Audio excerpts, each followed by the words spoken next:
Hello, everybody. Dylan Corbett here from the Hope Border Institute. We're located on the U.S. Mexico border here in El Paso, Texas, just across the border from our sister city, Ciudad Juarez in Mexico.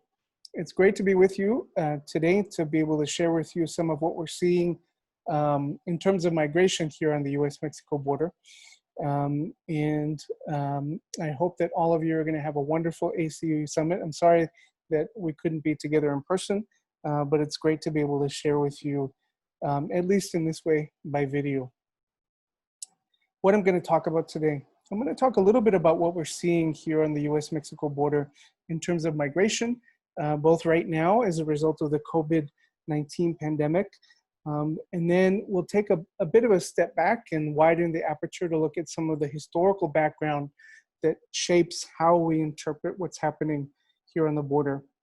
And then finally, we'll talk a little bit about ways that you can take action and ways that we ought to see what's happening through the lens of faith, through a Christian lens. So let's get started. Let's talk a little bit about what we're seeing here right now on the border, especially here in El Paso, Texas. Okay, first, I want to start with some numbers, with some facts and figures. Who's coming to the border right now? What are the numbers of folks and people that are coming? This is the total number of apprehensions, folks who have been apprehended, folks who are coming and legally trying to seek asylum, or folks who have been apprehended because they don't have documents when they approach the border by the US government. We're looking at several lines here on the bottom, starting with fiscal year 2020 here on the top, which is the year that we're in right now. So I'm coming to you from El Paso here in August, in September rather, the very beginning of September. We have this top line tells us exactly how many people have been apprehended by the government as of about a month ago. And that's reflected also here by this red line. Now, one of the first things that you're going to notice is that this red line is comparatively low when we look at all of the other years going back to FY 2015. And so the number of arrivals, the number of folks who are coming to the US-Mexico border right now really is quite diminished compared to other years. If we sort of average out the arrivals per month and complete out this graph with that average, we're looking at a total population arriving to the border of less than 400,000 folks. And if that happens, that's actually going to be a pretty significant historical low in the amount of people arriving to the border. Less than 400,000 would probably be the lowest number that we've seen of folks coming to the border in about 45, perhaps more than 45 years. Now, to put that in perspective, just last year in 2019, you'll see that we had a very significant year. The number of people who came to the border, the number of people who came to a place like El Paso was very, very high, and we're approaching 1 million persons.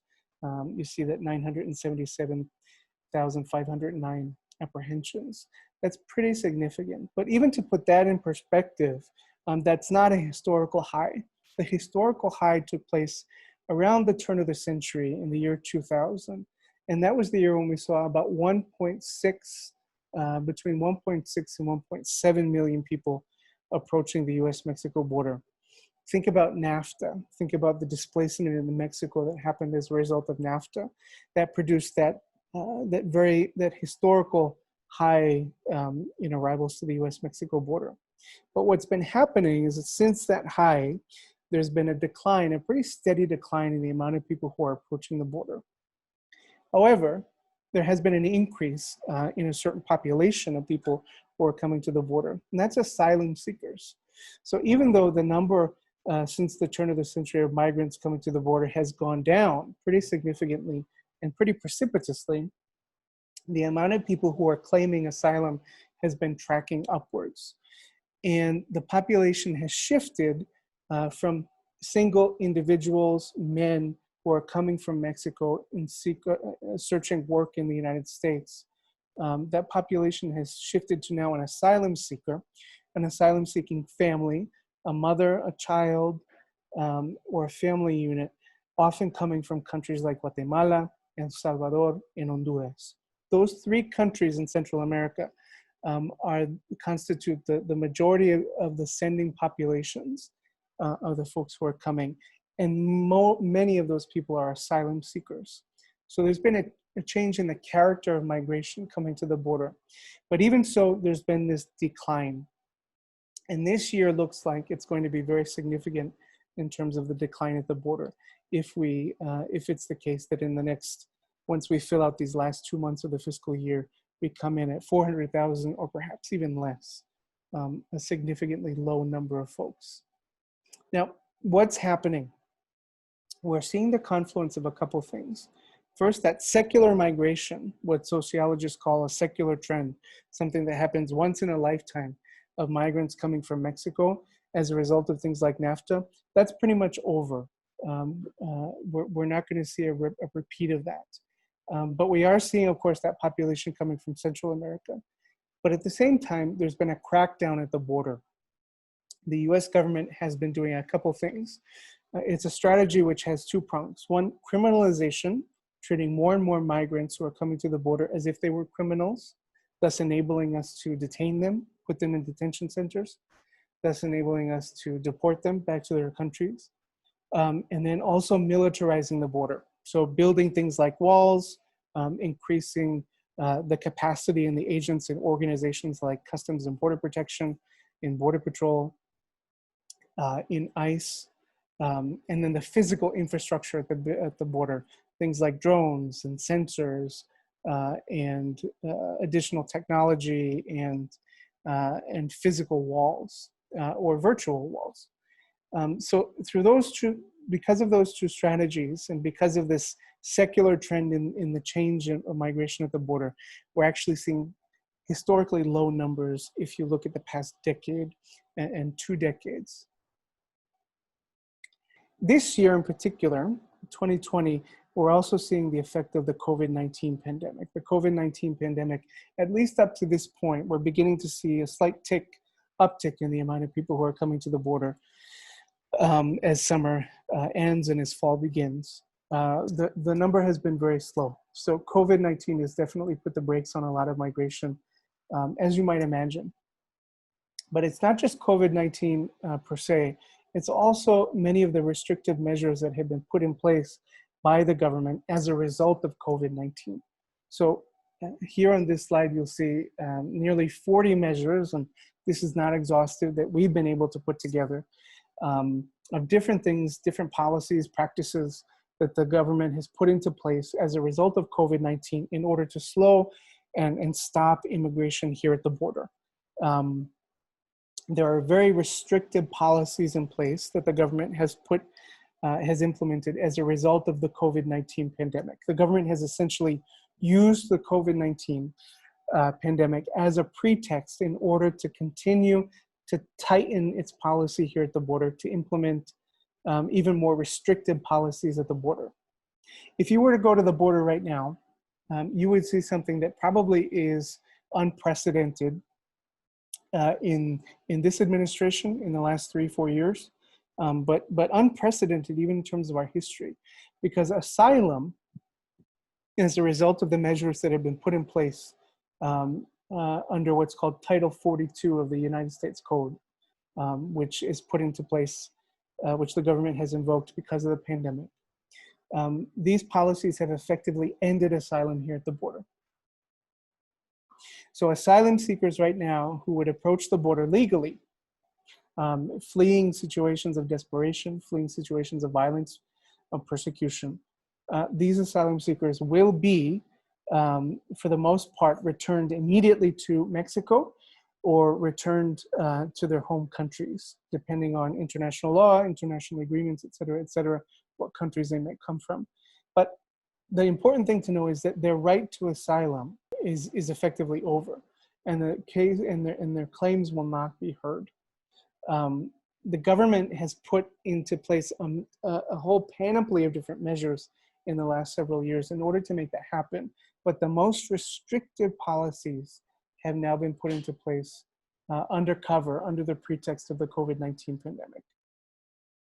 Migrants who do come, who do make it into the United States, usually will be detained, and they will be detained until they can be deported back to their home countries. Right now, we're looking at a very significant, throughout the country, here at the border and here in El Paso, in the different detention centers that we have here.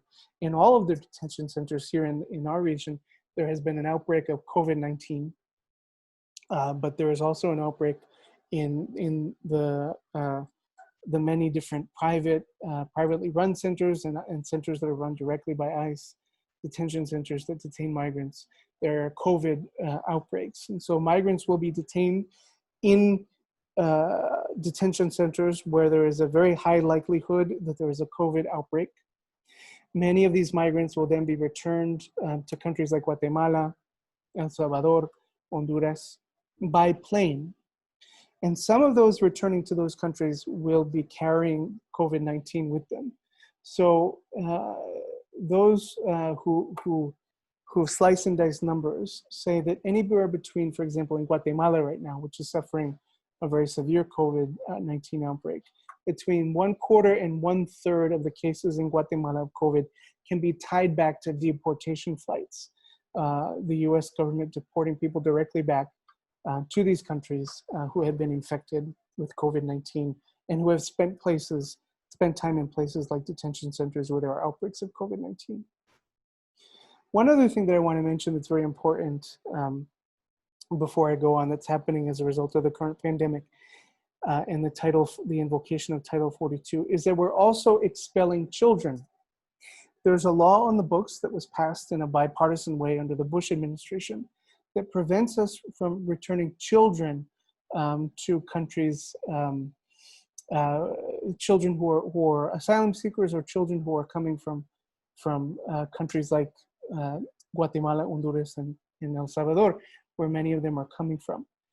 We have a duty to process them, to try and reunite them with relatives or sponsors who might be here in the United States, or if we can't find them, then we have to make sure that their safety is assured when we return them back to their home countries. Right now, all of that is out the window. Effectively, we are riding roughshod over that bipartisan law as a result of the invocation of Title 42 and returning these children to their countries. So this is about as draconian as we have seen in terms of respect for the fundamental right of asylum and in terms of policies at the U.S. Mexico border. But there are some historical antecedents for this, which we'll get into in a few moments. Now, even as from the year 2000, we've seen a decline, a pretty steep decline in the amount of migrants arriving to the U.S. Mexico border, going from 1.7, 1.6 million, all the way to what will probably be under 400,000 this year. We've seen an uptick, sort of a mirror image uptick in the amount of funding of U.S. taxpayer dollars that are going to agencies responsible for enforcing immigration at the border. So you can see the 2020 numbers bring us over around $25 billion that we're spending on immigration enforcement between ICE, which is the agency that has responsibility for enforcing immigration laws in the interior of the country, and CBP, which includes Customs and Border Protection and Border Patrol, which enforces immigration laws at the border. These are quite extraordinary figures. You look at the budget, for example, of ICE during the Bush administration, it was around $6 billion, and it's exploded now to near $17 billion. There's been also a significant increase in the amount of money. That was the CBP budget. The amount of money that we're budgeting for ICE, going from about 3.3 during the Bush administration to now almost $8.5 billion. These are very significant figures. When we hit the 20 billion mark, right around 2016, 2017, that was a significant threshold, because once we hit that $20 billion figure, that meant that we were spending more as a country on immigration enforcement at the border and in the interior than we were on other federal law enforcement priorities. So think about the FBI, think about the DEA, the ATF, the Secret Service, the U.S. Marshals.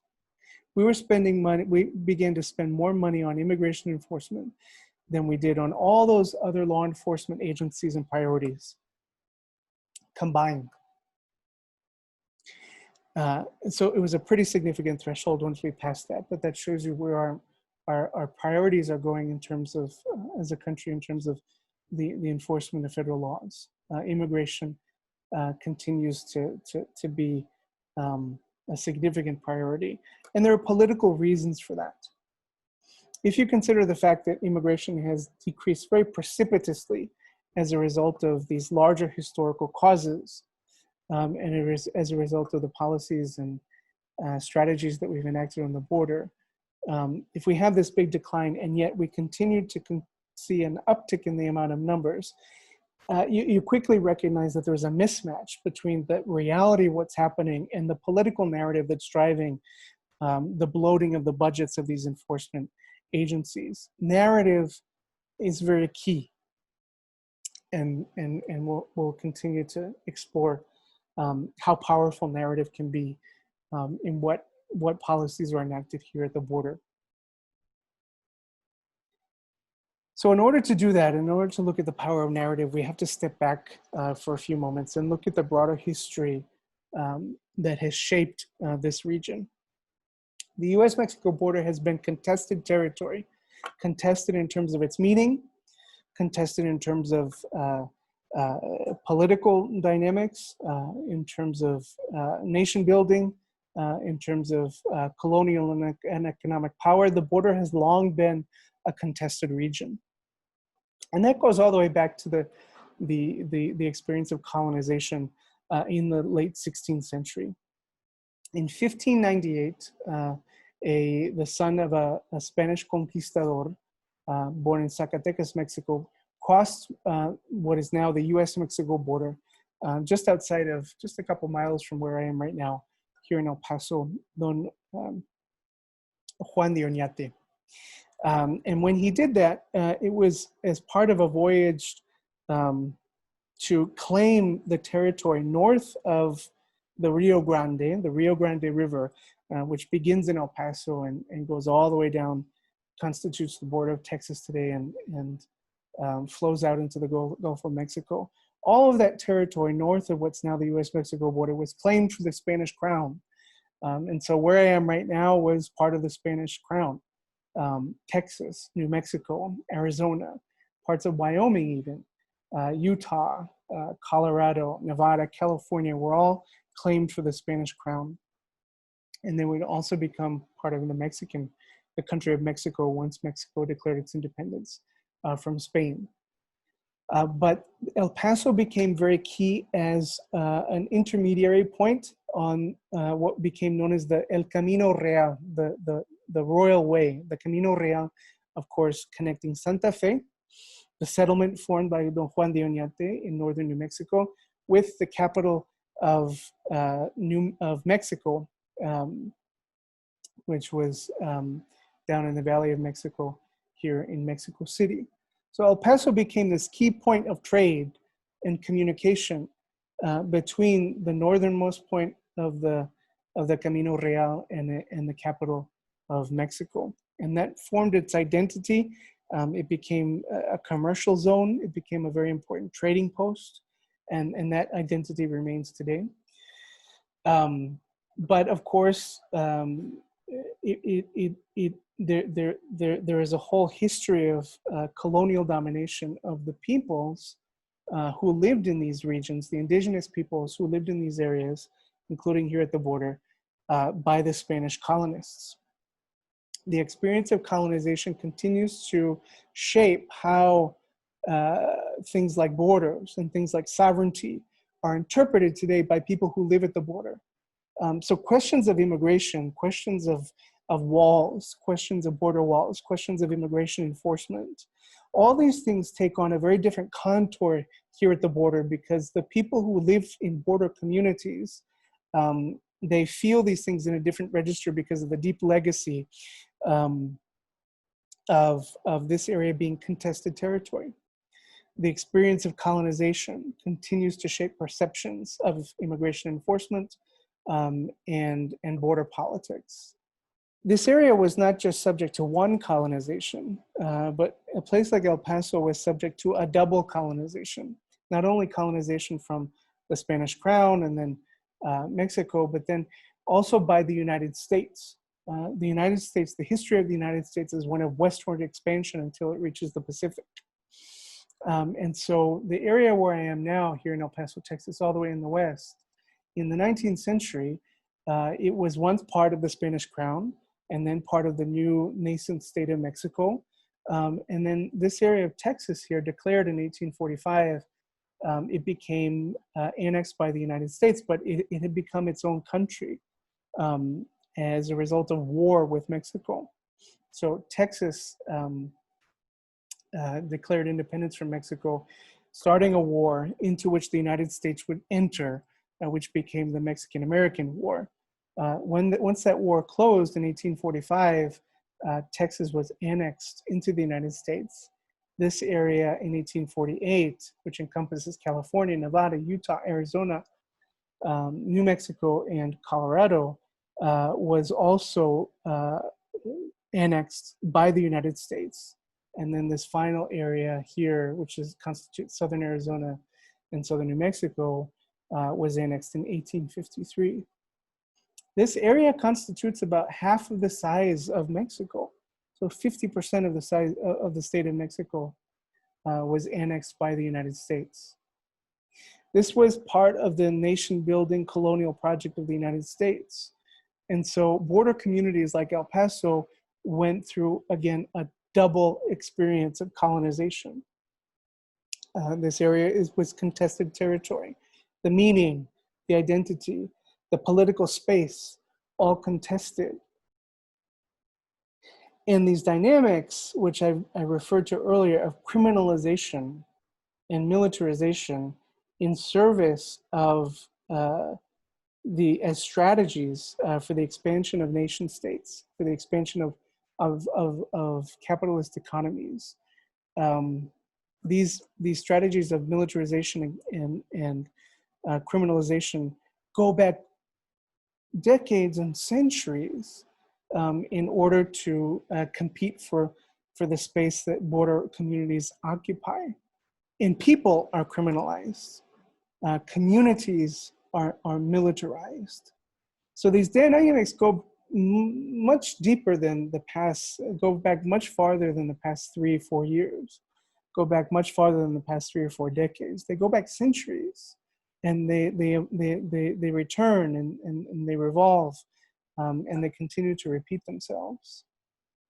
Another dynamic that continues to repeat itself is the dynamic of invasion, whipping up fears about an invasion, whipping up fears of an external aggressor who's going to come and invade the space that one occupies in order to justify these strategies of criminalization and militarization. We've seen this over and over in the history of border communities. The state of Texas declares independence from Mexico. It does so for a particular reason. Historians now know, are now pretty much of the consensus that the primary motivating factor was because Mexico had outlawed the institution of slavery. And probably the most important factor in Texas declaring its independence was in order to protect the institution of slavery. And so the origins of the state of Texas, our state institutions here, where you are in Abilene and where we are at the U.S. Mexico border, are racially charged. There are racial motives at the origins of our state and also of the state institutions. Think about institutions like the Texas Rangers. What you're seeing here is an archive from a university photo here at UTEP of Texas Rangers participating in the lynching of Mexicans. Once Texas becomes independent and contests the area of the U.S. Mexico border, extends its state power to the U.S. Mexico border. It does through the agency of institutions like the Texas Rangers. And the Texas Rangers were complicit with the U.S. Army and vigilantes in effectively terrorizing the population of Mexicans, Mexican Americans, and indigenous peoples who lived in the area of the border where we are here, for example, in El Paso. And so the origins of the state, but also its institutions which are still around today, the Texas Rangers, again, are racially charged. And these are things which, thinking about, for example, the racism, which is which were, the racial injustice and the reactions against racial injustice that we're seeing convulse across the entire country right now. Experiences like this, deep in history, continue to shape perceptions of law enforcement and continue, consciously or not, to shape how law enforcement interacts with the community which it's meant to serve. An example of militarization: President Taft and President Wilson dispatched U.S. troops. This is a photo that you're seeing right now of U.S. troops breaking camp in New York, in the state of New York, in order to go to the U.S. Mexico border. Dispatched troops to the U.S. Mexico border. There were thousands and thousands of troops who were mobilized and sent to the U.S. Mexico border for two reasons. One, ostensibly to protect against an invasion. The Texas governor at the time, Governor Corbett, claimed that there was an invasion going on of the United States because there were vast numbers of refugees from Mexico coming as a result of the Mexican Revolution. So under the pretext of invasion, the U.S. sent the U.S. military to the U.S. Mexico border. The deployment of the military that we've seen in the last couple of years is not limited to the current administration. It goes back and it recurs and it repeats itself. But the precedent for that was set by Presidents Taft and Wilson at the beginning of the 20th century. They were also preparing these troops for the theater of war, the First World War. And so the U.S.-Mexico border became a staging ground for the training of troops. And that began sort of a permanent presence of troops in bases like Fort Bliss, which is the largest, I think, in the Army-based military installation in the Western Hemisphere, here in El Paso, Texas. It began a sort of a permanent militarization of the border, things like barbed wire, things like instruments of surveillance and tactics of surveillance, et cetera, all have these deep historical antecedents. I talked about invasion. This is a picture that you're seeing right now from Fort Bliss around the same time as the deployment of troops to the U.S.-Mexico border, of Mexican refugees. And they're detained at Fort Bliss. A number of dozens of acres of Fort Bliss were set aside as a detention camp for these Mexican refugees who are coming across the border seeking safety during the time of the Mexican Revolution. And there are documents, there are documents that tell us that oftentimes these barbed wire were electrified. And so there are precedents even for the detention of immigrants, the forcible detention of immigrants. It's not just a contemporary phenomenon or an epiphenomenon of our politics. It's something much deeper than that. 1924, I want to talk a little bit about 1924 because what the 1924 immigration bill does is implement for the first time in American history racial quotas into our system of immigration. There are some of these which have carried forward even to today, most of which were eliminated, but there are still traces of 1924 in our current immigration system. What the 1924 law did was, there were explicitly racial motivations for this, especially against Japan, especially against Southern Europeans, Catholics who were coming from Europe.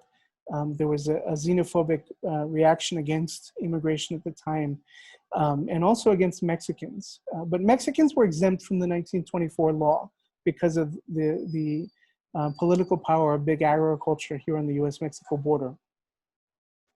But there was a compromise. Even though Mexicans were exempted from the racial quotas of the 1924 law, the compromise was this: the creation of the U.S. Border Patrol. The U.S. Border Patrol was created in 1924, and it was born here in El Paso, Texas.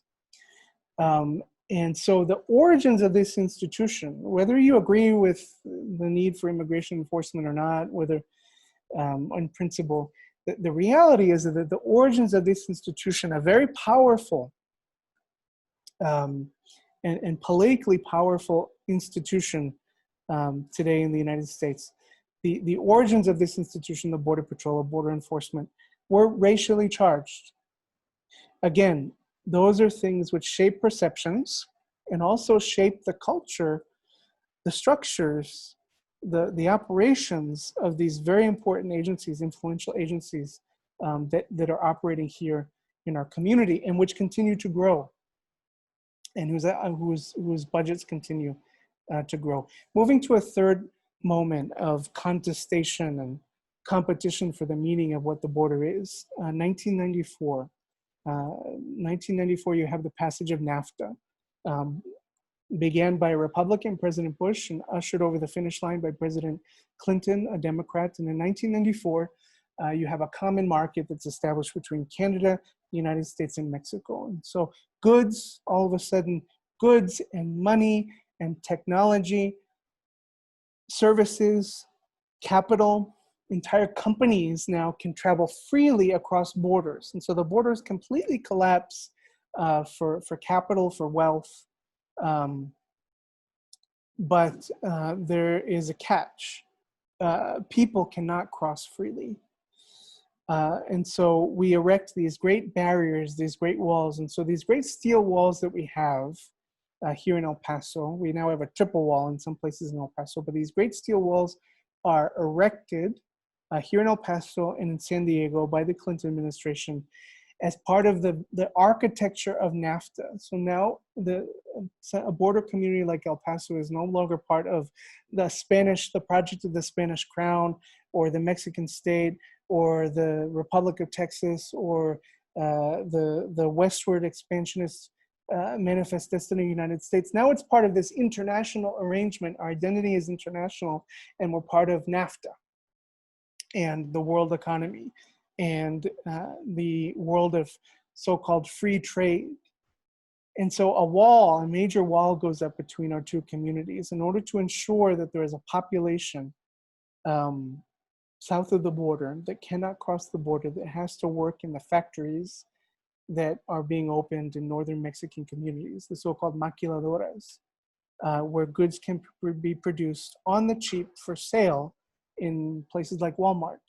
And so companies located in places like El Paso or in Rust Belt states like Ohio and Pennsylvania, or places where automobiles were made in mass like Michigan, those can close in order to get greater profits by hopping the border into Mexico. But people cannot cross as freely.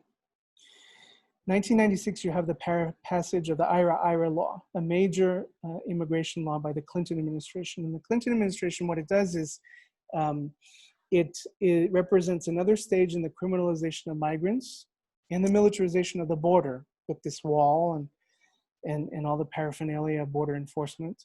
But it also does something very important. It takes away the power of individual immigration judges, their discretion to adjudicate immigration cases, and gives it directly to border enforcement agents.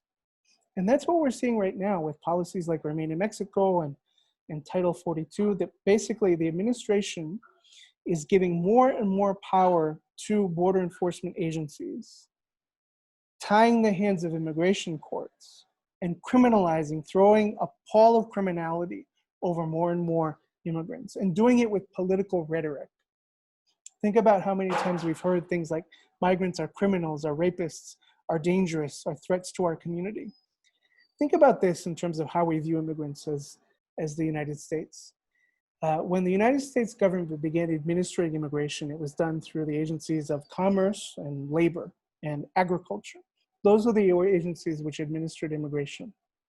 And you can see why, because immigrants have always been part of our workforce, whether it's immigrants in factories or when during the Second World War, when all the men had to go off to the Pacific and the Atlantic theaters or to work in the fields.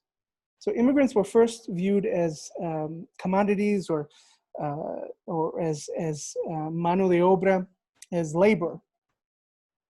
And then with these reforms that take place in the latter part of the 20th century, the Department of Justice begins to administer immigration. So we begin to see immigrants less as laborers and more as potential criminals. Immigration was administered by the INS and under the Department of Justice.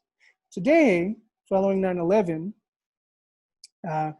immigration is administered by the Department of Homeland Security. And so every immigrant who approaches the U.S. Mexico border, every asylum seeker who approaches legally the U.S. Mexico border looking for asylum, is viewed as a potential terrorist. Now, I've talked about narratives and the power of narratives. Politicians effectively have convinced us more and more that migrants are to be feared, that they're to be kept on the other side of that wall. And in El Paso, we know that is predicated on lies, because we saw that this wall went up under a rhetoric of criminality and demonization and xenophobia, but we realized that it was part of a larger architecture that was driven by economics and subtended by the nation state. So it's much more complicated than I can go into in a presentation of a half an hour. But I hope by showing you these three different times that the political space, the geographic space, the space has been contested here on the border, that you see that these strategies of militarization and criminalization recur over and over again, buttressed by whipping up fears of an invasion in order to serve foreign interests, the interests of those who are far away, whether it's Mexico City or New York City, Wall Street, or politicians looking to secure a political base to secure their position in Washington, D.C. The border is part of this, it's a political football, and it's been a bipartisan effort. Last year, just over 1 year ago, on August 3rd, we saw the latest manifestation, the latest macabre, deadly manifestation of this same dynamic, whipping up fears of an invasion. In the last several years, the references to migrants as threats and as criminals and as dangerous and so forth, all of that exploded, all of that convulsed on August 3rd of last year in El Paso, Texas, when a young gentleman, Patrick Crucius, from a community hundreds of miles away from here, came here with an assault weapon and took up a position on what he saw as a battle against an invasion. And he killed 23 people. 23 people lost their lives that day. Dozens more were injured. Almost all of them were Latino. And many of them were from our sister city of Juarez. They were visiting the Walmart on that weekend when he killed so many people. The same dynamics of whipping up fears of an invasion. We don't know what was going on in his head. We don't know if he was crazy or psychotic or misguided or confused or what. We don't have to speculate, because we know that this politics, this deadly politics, which demonizes and criminalizes, is deadly. We've seen it over and over again in the history of our country. And it's been on display, frankly, in the past several weeks and months. But here it took particularly brutal expression on August 3rd, 2019. But you can't understand what happened without placing it within this broader historical context. Christians, how should we interpret this as Christians? Every year in the beginning of November here in this border community, and in many other border communities, but here in El Paso, Juarez, we celebrate a Mass, the Christian ritual of communion here on the border. And I find it particularly interesting because it occupies space. This is, I've mentioned many times how the border communities are contested spaces. And it occupies space on the border, and it brings together people from both sides of the border in a Christian ritual of sharing and hospitality. radical hospitality, where everyone is welcome to partake of the same bread and wine that are offered on the Eucharistic table. You can see that in a dramatic way here in this photo. And these rituals that we celebrate, they challenge us and they challenge the reality of these different structures that have colonized the border in our political imagination or in our social imagination. Because we believe that there is an existential barrier between here and there, that this is here and there is there, and this is safe, and just across the way, just across that barrier is violence and danger and chaos. And we need to be protected from those people on the other side. But this Christian ritual explodes those categories, explodes those notions, and says, no, what is really real is not the reality of that steel, not the reality of those laws, not the reality of that very contingent political and social arrangement that you see that costs hundreds of billions of dollars and that treats people so cruelly.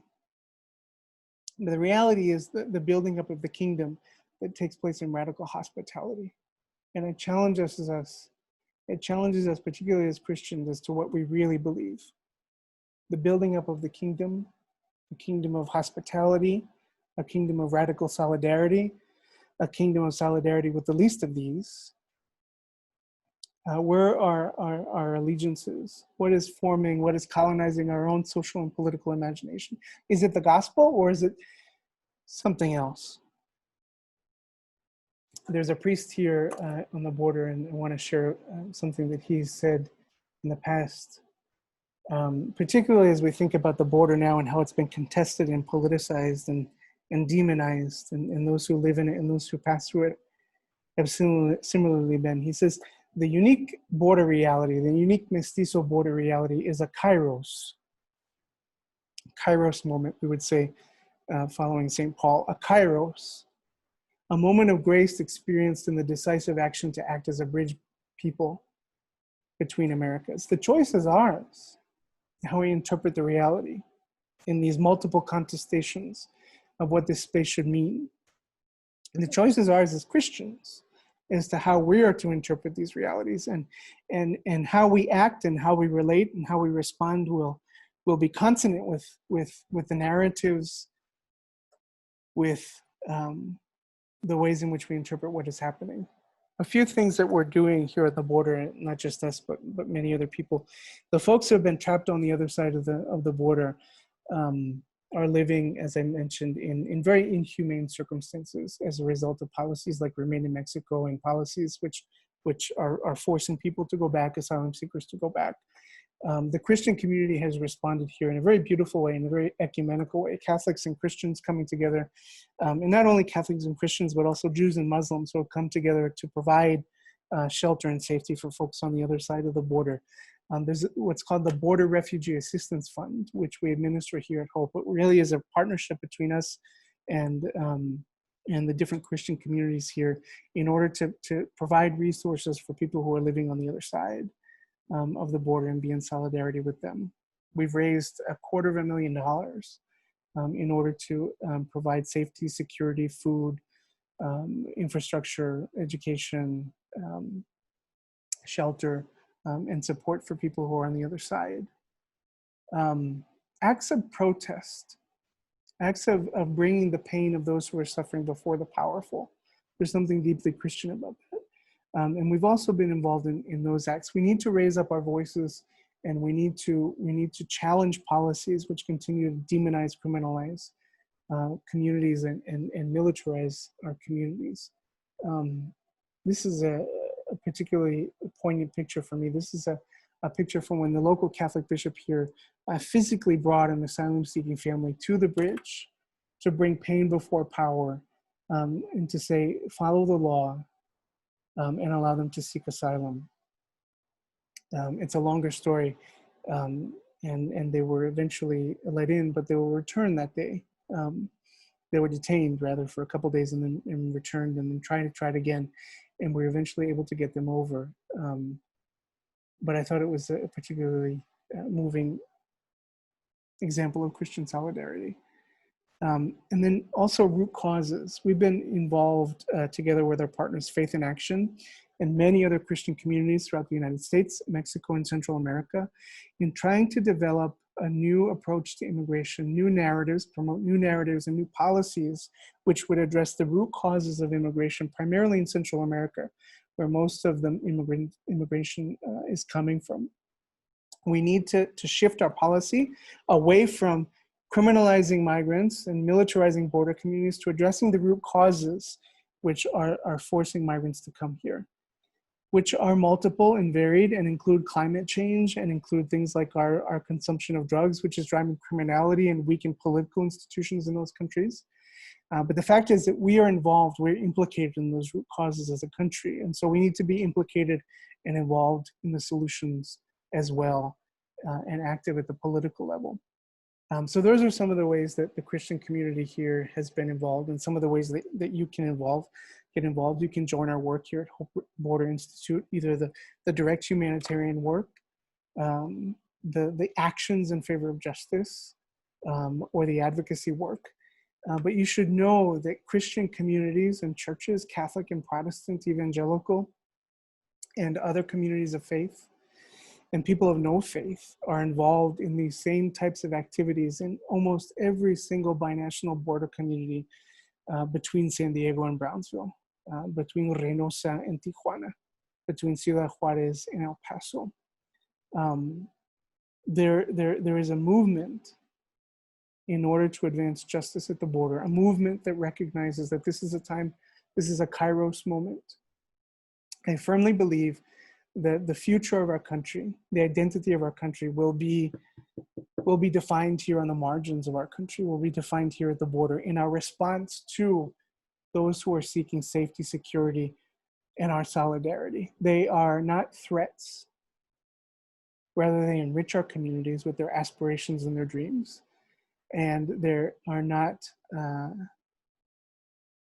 threats, but rather a challenge to solidarity. And so I hope you come and visit us one day in El Paso, and get a chance to participate in the work. In the meantime, God bless and enjoy the rest of your conference.